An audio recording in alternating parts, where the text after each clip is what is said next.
One of the riskiest things I've ever done in my life was put $10,000 on a credit card investing in a business mentorship program with the hopes that I would get rich from it, and I had no idea and no guarantee that it would even work out. So let's backtrack 7 years ago. I was 24 years old, living in London, making £25,000 a year, and I knew there was more to life. So my goal at the time was to grow an online fitness coaching business because I wanted to leave the 9-to-5 life. I was already a powerlifter, so it just made sense for me to basically become like a fitness influencer, sell fitness coaching programs, and make enough money so that I could replace my income. Now, I made this scary decision to invest basically money that I didn't have into a business program that said they would teach me how to quit my job and make enough money online as a coach. And the very first time I made a scary investment like that, I was so scared it was going to be a scam. I remember thinking, what if I press the pay button and nothing comes to my email? What if this whole thing is just some elaborate scam and I'm going to lose my money? Or what if I invest and it's not a scam, but I don't get the results that I want and I still end up losing my money either way? Now, obviously, I decided to go for it, and a few years later, I did end up making my first 7 figures by the time I was 26. And the most valuable thing that I got from that mastermind was being in the same room as millionaires and being able to see the way they think, their beliefs, their behavior, like how they talk about money, how they make decisions, how they spend their time. And over the years, I've picked up 7 of the most important life lessons I've learned from being around millionaires. So the first is your mindset about money. Now, if you're anything like me growing up, you've probably been taught things like money is evil, rich people are greedy, and in order to make money for yourself, you have to step on the toes of other people. Even think of movies and the way that the wealthy people are portrayed. They're normally the bad guy, right? And maybe your parents told you things like, oh, we're struggling with money, or we can't pay the bills. So growing up, you probably have a money story in your head that money is hard to make, that it takes a lot of suffering, it takes a lot of sacrifice, and maybe to a degree, you even have a certain level of pride around being broke or suffering. But when it comes to making more money, the first thing to keep in mind is you have to truly believe that you are worthy of making more money. So let's say you have this subconscious belief that rich people are greedy. Do you really think that you're going to do whatever it takes to get rich? No, because you have a subconscious belief that if you become rich, you are going to be that greedy person who's taking advantage of others. And the thing is, your brain doesn't look for what's good for you. Your brain looks for what is familiar. So if deep down you have this core belief that you are not worthy of making 6 figures, for example, then every time you're doing something like maybe starting a side hustle or day trading where you're actually making progress towards that 6 figures, you're going to find a way to sabotage so that your brain can reaffirm the fact that, see, I told you you're not worthy of 6 figures. You're not worthy of success. Making money is hard. The other thing too is if you don't truly own and believe the fact that it's possible for you, you are way less likely to take the aligned action to get there. So I want you to ask yourself right now, if you truly believe without the shadow of a doubt that 12 months from now, you would be making at least $5,000 from day trading, as an example, do you think that you would approach it every single day with a different energy, with conviction, compared to if you only half believe, yeah, maybe I'll get there, maybe I won't? If you have anything less than 100% certainty that making $5K a month from day trading is possible for you, then as soon as the first wave of resistance hits, you're going to give up, and you're going to use that challenge as confirmation of, oh, I knew it was too good to be true. I knew it's not possible for me. So if you think like that, you're way more likely to give up, which means you're not going to get the outcome. The second thing is the approach of be, do, and then have. See, most people have this completely backwards. Let's say your goal is to be a millionaire. You think, okay, once I have that $1 million in my bank account, I'm going to start becoming that person. In reality, for you to get to the goal, you have to first become a completely different version of yourself. Let's say you have a goal of making 6 figures online and you want to quit your job. How does that version of you behave? What habits does she have? How does she show up in everyday life? What friends does she have? What does she believe to be true that the current version of yourself doesn't believe? So for example, if you know the 6-figure version of yourself is not sleeping in on the weekends until like 11 a.m. and skipping the gym consistently, then stop doing those things right now. If you know the 6-figure version of yourself dresses a different way and puts more effort into her appearance, then start embodying those habits now. One of the ways I implemented this was I had this document where I wrote down exactly who I needed to be in order to make my first $1 million. So I had my morning routine in there, my evening routine, how I dressed, what kind of friends I had, the way I spoke to people. And every single day I would read that document, and slowly I would almost brainwash myself into becoming a different person. And me stepping into that identity is what allowed me to then scale my business. This is why when you're seeing people go from middle class to wealthy, they didn't have the reality first. They didn't have the money in the bank account first. They had to truly embody being a different person and having a different set of beliefs, which is what let them take the aligned action to then get to their goals. The third thing is the language that you use to speak to yourself. So this is the lesson that I'll never forget my mentor taught me. He said the language you use is either a vitamin or a poison. And the way you talk about yourself, whether you realize it or not, you are building an identity around the way you talk about yourself. And I've definitely noticed this amongst my clients. Over the years, I've worked with hundreds of clients, and the ones that tend to get the worst results will always say things like, I don't know why this is so difficult. I feel like I'm not cut out for this. It's like the odds are stacked against me. And they tend to have this victim mindset where they talk themselves down and they internalize their challenges. But my clients who have gone on to make 6 figures use language, I don't know whether it's like subconscious or not, but the language that they use is a lot more empowering. Let's say they run into a challenge. Instead of saying, oh my gosh, why is this so hard? I feel like a failure. They say, hey, I'm running into this challenge. How can I fix it? Or what can I do to overcome this? Even shifting the focus from why is this so hard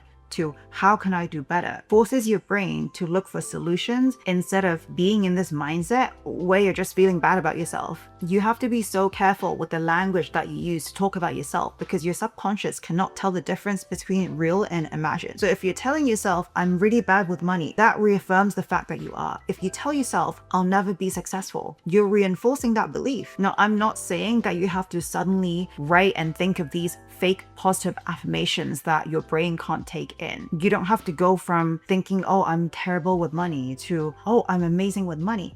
But there's a bridge. Instead of saying repeatedly, oh, I'm so bad with money, you can start telling yourself, I'm learning to be better with money. Now, one thing that I've definitely noticed amongst wealthy people is they never use any language that shames themselves or puts them in a victim position. The fourth thing is about weaponizing your environment. So one of the things I'll never forget was my mentor saying, a shark can only grow as big as the tank that it's in. Now, maybe it's just me. I've always been really sensitive to environment. But for example, if I live in an apartment that is like very dark and it's not that nice and it's not that modern, I physically am not able to think and be on my A game when it comes to working. But every time I go to a nice hotel lobby or a lounge and I get like a $10 cup of tea and I'm working from a nice hotel that makes me feel elevated, I feel so much more inspired. And that's because your environment subconsciously shapes you. And it doesn't have to be as extreme as moving into an apartment that's out of your budget. But what are the small tweaks that you can make in your everyday environment that's going to help you normalize that next level of success that you want to go to? So it could be buying a $30 candle. That is a bit of a stretch for what a candle should be, right? Like a luxury candle. But then you have it in your apartment and that candle is the symbol that reminds you, hey, this is the level that you deserve to be at. Or when you're buying groceries, it could be getting the nicer pack of pasta, like the premium price pasta and not the cheap one. And again, that's a small signal that you're leveling up. It helps you normalize that next level of wealth, but it doesn't necessarily break the bank. Even just thinking about it, one of the biggest reasons I moved out from London and to Dubai was because of the environment. In London, it was raining all the time. It was gray. People were a lot less entrepreneurial. So I felt like I had capped out in terms of how much I could grow. I felt like I was already kind of up there, not in the sense that I was like making the most money in London, but I felt like mindset wise, I wasn't really in a lot of places that could inspire me. But when I moved to Dubai, you see Rolls Royces, Lamborghinis everywhere as if it's normal because Dubai just normalizes a next level of luxury. So once I moved to Dubai, it's like my goals got bigger. I was able to be more productive. I had people around me that I could talk about my goals with and they wouldn't look at me as if I was just unrealistic. And environment is not just about your living space or where you work. It's also about your friends. So imagine if you are trying to stop drinking alcohol, but all your friends are alcoholic. If 4 of them are alcoholics, you're going to be the 5th. Imagine though, if you're hanging out with a bunch of people and all of them are millionaires, you are going to be the fifth. It's just a matter of time. That's because we tend to want to blend in with our environment. If you have friends right now that are making fun of your goals, they're making snarky comments, whether directly or indirectly, those people are going to hold you back and make it 10 times harder compared to if you had other friends who are encouraging you. Because those friends that encourage you are going to tell you don't have to be shy about your goals, you don't have to downplay them, and they're also going to support you when you actually have a problem. The fifth thing is having the discernment to realize when something is a cost compared to something that's an investment. Now, growing up, if you're anything like me, you've been taught that using credit card is bad and that credit is evil and you should avoid it like the plague. But when you study wealthy people, what you'll find is that they actually lean into being in debt. They actually lean into using credit card, because if you can leverage someone else's money to make money, then why would you use your own? So as women, let's be real, we are all tempted to buy nice designer bags, nice jewelry, but is it a wise financial move if you are spending $5,000 on a Dior bag compared to investing that same $5,000 either in stocks or in learning a high income skill that's going to pay for itself over time? So $5,000 on a handbag, yeah, that might make you feel good. It might make you feel elevated, make you feel like a total baddie when you're out for dinner. But at the end of the day, it's a cost. It does not improve your net worth. Now contrast that with what I did, which was spend that same amount of money and even go into debt with $5,000 or however much, spending it on a mentor that's going to teach you a set of skills so that you can then make money. Like I told you, I put $10,000 on a credit card to invest in a business mastermind, and that same $10,000 made me $1 million. And that's because I invested in learning certain skills like sales and marketing and team leading, so that those skills helped me make that $1 million. Now, at that time, of course, I had the voice in my head saying, oh my gosh, this is really risky. You might not even make your money back. You're using credit card. You're going into debt for this. There's no guarantee. But I wasn't just focusing on the dollar amount of how much I'd be spending today. I was focusing on what does this stand to make me. Like that $10,000, if I did nothing with it, my biggest risk was staying stuck in the exact same position 5 years down the line in a job that I hated, not making the money that I wanted. But the biggest downside of me actually investing that $10,000 was, okay, maybe I'm not going to get the monetary results that I want in the speed that I want, but worst case scenario, I'm going to pick up a bunch of skills and it's going to take longer than I think, and it's just a matter of time before I make it back and then tenfold. Now, I don't know any wealthy person that is a reckless spender and they're just gonna buy a bunch of stuff on a credit card. But the richest people I know are calculated. They're not thinking, how much does this cost me today? They're thinking, what do I stand to make from this? So instead of thinking, can I afford this? Which is what middle class people do, or people who don't really know anything about business, shift your mindset so you start to think, what is the potential return on this investment? The next thing is knowing the difference between scalable and unscalable income.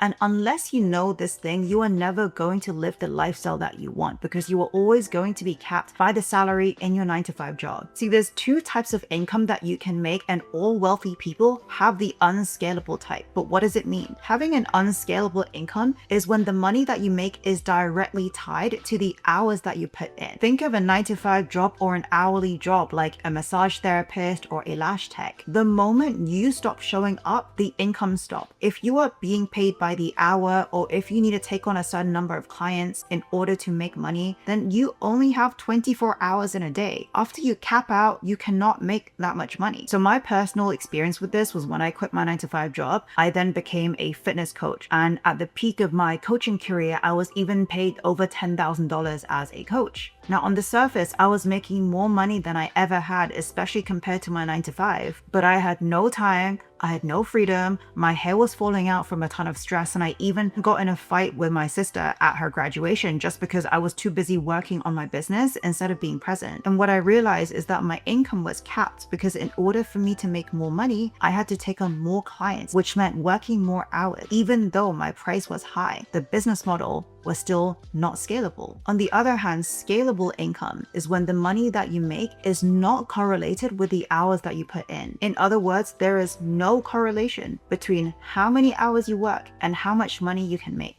Let's take trading, for example. I can make $10 a month versus $10,000 a month with the exact same skill level and the exact same trades and the exact same amount of hours looking at my laptop. Because with trading, more hours or even more trades doesn't mean more money. In trading, the amount of money that you make has more to do with your account size than it has to do with the number of trades that you take on any given day. Okay, so my file before this corrupted and I wasn't able to finish, but I will leave you with this final point. That is, as you start to level up, it is much easier for people around you to feel threatened by your growth than it is for them to feel inspired. So you have to normalize outgrowing your friends and family. And I've seen this over and over again. In my experience, when I first started as a fitness coach in my business and entrepreneurship journey, my friends would send my Instagram post that I was making to our group chat and then laugh at me for trying to be an influencer. Now, nothing that they said was outright super mean, but maybe you've experienced this where your friends might make small comments here and there that aren't explicit enough to make you want to call them out, but they are subtle and they're snarky and they're enough for you to feel like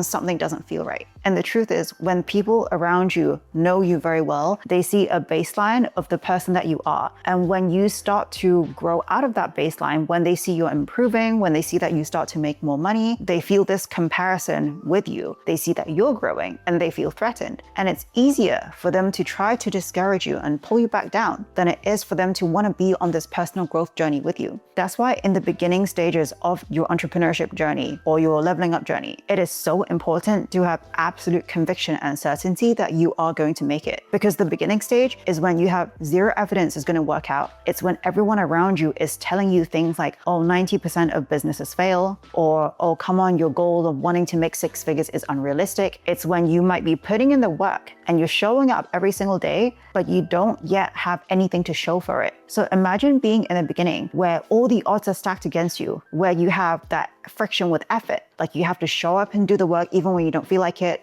And you have people around you that are trying to discourage you from your dreams. And you may be putting in the work, but feeling like you have nothing to show for it. That's not easy. I'll tell you one of my personal experiences with this. I dated a guy where we actually quit our jobs and we were gonna start our businesses together. One day I had an Instagram video of me doing squats in a bikini. Now, bearing in mind the scene which I filmed the video is we were at one of those beach gyms where everyone was lifting weights with just their swimsuits on. So that video of me started popping off and going viral. This was in like 2018. And I started getting hate comments about the fact that I was lifting weights in a bikini. Now, instead of my boyfriend at the time defending me in the comments, he decided to join in the comments and also be mean to me. And when I called him out on it, he chalked it up to just being a joke. And you may be experiencing something similar where you tell your friends of your big goals and their immediate reaction is to challenge your goals or tell you to be realistic. And the painful thing is, it's never one single event or scenario that stops you from being friends with that person altogether. When you drift apart from your friends or when you outgrow them, it's more of a situation where it's death by 1,000 cuts. Some other examples might be when you tell your friends your goals, they'll be like, why do you care about money so much? Instead of just saying, yes, you can do it. Or when you tell your friends that you're not going to go out that weekend with them because you want to be learning trading or growing your business, their response might be, you're no fun anymore, or you never see us anymore, as opposed to, hey, I understand, let's catch up another day. And the dangerous part is a lot of the time when it comes to your family giving you advice, it comes off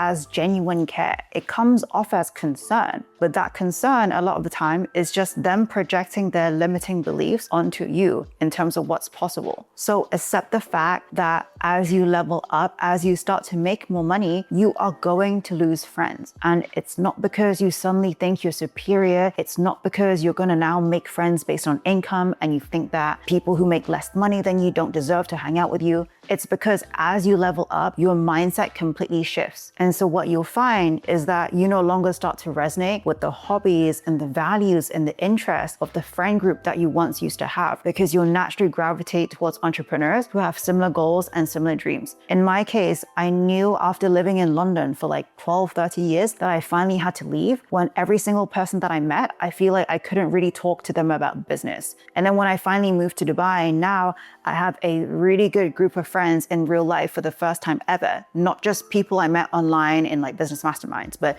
real friends in Dubai that I met from business masterminds, where we are all successful business owners, we are all entrepreneurs.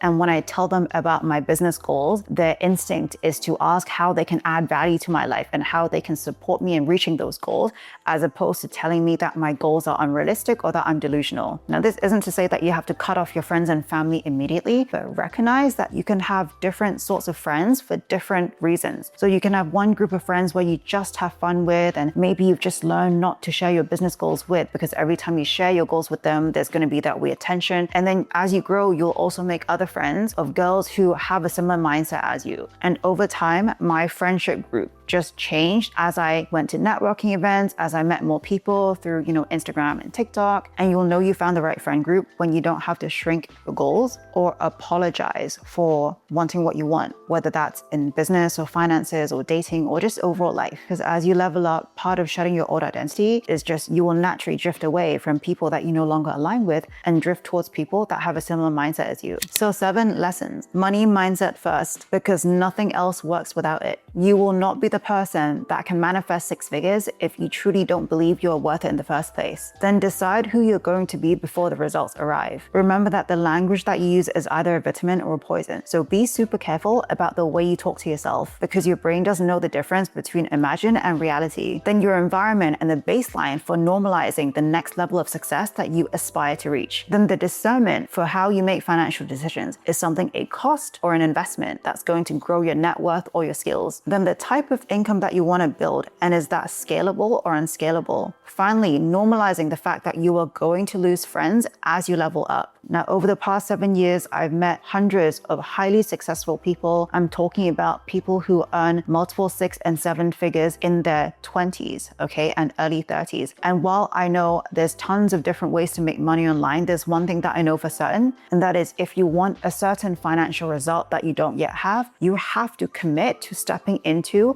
the next level version of yourself. And part of that version of yourself is changing the way you think about money. It's changing your identity and how you see yourself. It's leveling up your friendship group and your environment. All of those behavioral things that people tend to overlook because they're so focused on strategy or marketing or how to trade, those behavioral things are just as important. And if you don't focus on the core identity of who you want to become and the version of yourself that makes 6 figures, then it doesn't matter what strategy you implement, you will never get the results that you want. Now, subscribe if you want more of this, because every week I drop a new video specifically for women who are into entrepreneurship, finances, trading, and personal development. So I'll see you next time.